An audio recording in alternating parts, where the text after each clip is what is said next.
Welcome. Have you previously clicked on a video? Why the stock market won't crash? You're not the only one to have done so. I'm going to directly point to a highly recognizable genre of financial media, macroeconomic market crash and wealth transfer videos. These videos typically follow a distinct, highly engineered formula to capture attention. Below is a distillation of their common methodology, a reality check on their claims. Today I'm going to cut through all their bullshit and reveal the truth of today's global market landscape. Part 1. The Common Methodology and Reality Check. The Blueprint of Crash Financial Content. The hook, fear induction. They open with high-stress vocabulary, collapse, reset, trap, paired with dramatic charts showing parabolic debt or a classic technical analysis pattern like a head and shoulders. The culprit, they isolate a systemic villain, usually central bank money printing, sovereign debt levels, or a specific banking vulnerability. The call to action, the pitch, they position themselves as the countercultural truth teller, frequently pivoting to a solution that involves buying precious metals, specific commodities, or joining a paid inner circle / a newsletter. Are they telling the truth? They are telling the half-truth. The metrics they cite, for example, U.S. national debt exceeding $34 trillion plus, commercial real estate pressures, yield curve inversions, are usually real, verifiable data points. Where they mislead is extrapolation. They treat complex, self-correcting global financial systems as fragile glass houses that must shatter completely next week.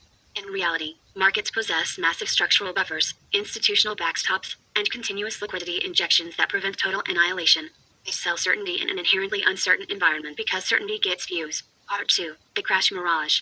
If you've spent more than 5 minutes on financial social media lately, you've seen the warnings. The big one is coming. The collapse is imminent. Cash out now. But here's what nobody tells you. Doom selling is a multi-million-dollar business.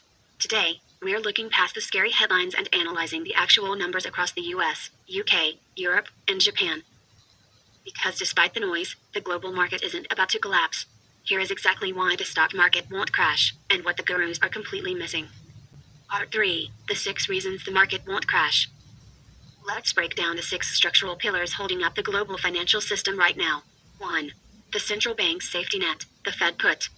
Explanation. Central banks have made it explicitly clear that they will not let the system collapse. Whenever a true systemic liquidity crisis threatens the market, like the 2020 pandemic or the 2023 regional banking panic, the Federal Reserve, the European Central Bank, ECB, and the Bank of England step in within hours. They deploy emergency lending facilities and liquidity injections. They have effectively socialized systemic risk. A total crash is politically and economically unacceptable to the institutions that control the money supply. 2. Corporate cash cushions and earnings resilience. Explanation. Unlike the tech bubble of 2000 or the financial crisis of 2008, today's market-driving megacaps are absolute cash machines. Companies like Microsoft, Apple, and the semiconductor giants aren't speculative shells. They have massive balance sheets, robust profit margins, and billions in free cash flow. Even under high interest rate environments, corporate earnings have consistently beaten expectations globally because these firms possess immense pricing power. 3. The AI and automation structural tailwind. Explanation. We are in the middle of a massive structural shift. Artificial intelligence, enterprise automation, and robotics are no longer speculative concepts. They are actively driving corporate efficiency and cost-cutting across the US, Europe, and Japan. This productivity boom acts as a massive floor for corporate valuations. It isn't just hype, it is a fundamental transformation of how business is done, keeping profit margins high even when consumer demand softens. 4. TINA and the Relentless Inflow of Capital. Explanation. TINA stands for There is no alternative. Where else is global wealth supposed to go? While bonds offer decent yields right now, they don't outpace real, long-term inflation. Sovereign wealth funds, massive pension funds, and everyday 401k or ESO accounts automatically pump billions of dollars into global equities every single month, completely independent of market sentiment. This constant, programmatic buying creates a persistent floor under stock prices. 5. The institutionalization of retail capital. Explanation. Retail investing has evolved. The widespread adoption of low-cost index funds and target-date retirement funds means that the modern investor is highly disciplined. Instead of panicking and selling during a minor correction, the vast majority of capital now buys the dip automatically through dollar-cost averaging. This shifts the market psychology from fragile panic to aggressive, automated accumulation. 6. The global divergence cushion. Explanation. The global economy isn't a monolith.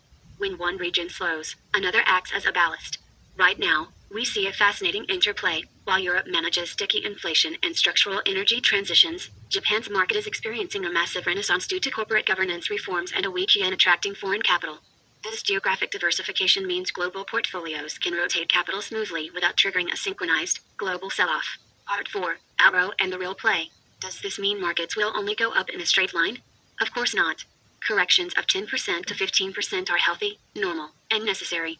They clear out the excess. But a correction is a buying opportunity, not a structural collapse. While the doom and gloom creators are busy collecting ad revenue from your fear, smart capital is quietly compounding. Stop trying to time the end of the world. Pick your strategy, automate your investments, and let global innovation do the heavy lifting for your wealth. Part 5. Call to action. Community post poll question. How do you react when you see a market crash warning video? If you want to cut through the noise and get data-driven macro analysis without the sensationalism, hit that subscribe button, drop a comment below letting me know where you're investing your money right now, and I'll see you in the next video. Farewell.